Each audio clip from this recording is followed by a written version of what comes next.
বেশিরভাগ মায়েদেরই কিন্তু বাচ্চাদের জন্য প্রতিদিনই কিছু না কিছু করতেই হয়, তাই না আপুরা? সো হ্যালো এভরিওয়ান, আসসালামু আলাইকুম। কেমন আছেন সবাই? আলহামদুলিল্লাহ আমরা ভালো আছি।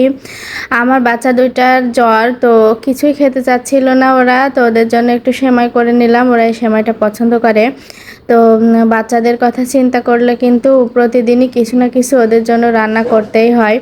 এটা কিন্তু সব মায়েরাই করে থাকে। আর এখন তো নিজেদের জন্য রান্না বান্না করতেই হবে। আজকে খুব বেশি কিছু রান্না করব না, আজকে এমন একটি খাবার রান্না করব যেটা রান্না করলে কিন্তু আর কিছুই রান্না করা লাগে না।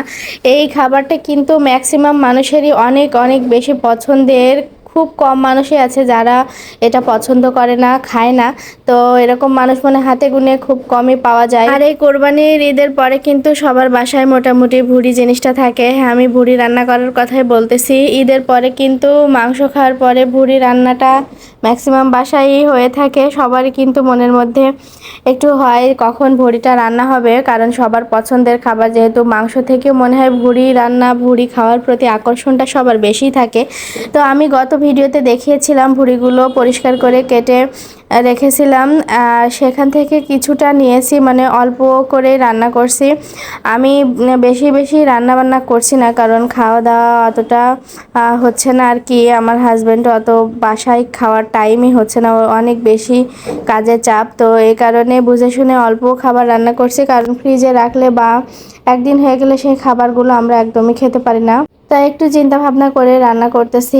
আর ভুড়িটা সবসময় আমি একটু আলু দেওয়ার চেষ্টা করি, এটা অবশ্য আমার হাজব্যান্ডের পছন্দ, আলু দিয়ে ভুড়ি ভুনা। আর এই ভুড়ি ভুনাটা কিন্তু অনেক বেশি মজার, আর এটা অনেকেই পছন্দ করে। আমি অবশ্য ভাজিটা বেশি পছন্দ করি।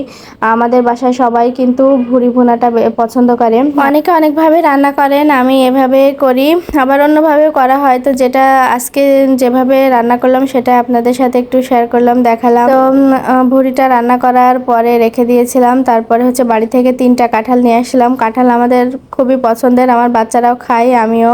আমার হাজবেন্ড অবশ্য অতটা পছন্দ করে না। তো আব্বু আসার সময় 3টা কাঁঠাল দিয়েছিল, তো ভাবছিলাম এই 3টা কাঁঠাল দুইজন মানুষ খাবো কি করে, মানে বাচ্চারা তো বেশি খায় না। তো আমি আর আমার বাচ্চারা দুইজন, ওরা এই কয়জনে খাবো কি করে। তো সেটা ভাবতে ভাবতে ভাঙলাম কাঁঠালটা, মানে কাঁঠাল ভাঙা আর কি। মনে মনে হচ্ছিল কাঁঠাল ভাঙার কথা, মানুষ সবাই বলে যে অন্যের মাথায় কাঁঠাল ভেঙে খাওয়া। তো কাঁঠালটা ভালোই ছিল, মানে গ্রাম থেকে নিয়ে আসলে ভালোই হয়। কিনলে কিন্তু এরকমটা বোঝা যায় না কোনটা ভালো হবে কি হবে না, বাট এলাকা থেকে কিনলে বা গাছের কাঁঠাল তো বোঝা যায় ভালো বা খারাপ। তো আমি কাঁঠালটা ভাঙছিলাম, সাথে আমার মেয়েও ছিল, ও খুব পছন্দ করে খায়, তো আমার সাথে খাচ্ছিল। আজকে কাঁঠাল খাইতে খাইতে বিদায় নেব। সবাই ভালো থাকবেন, আল্লাহ হাফেজ।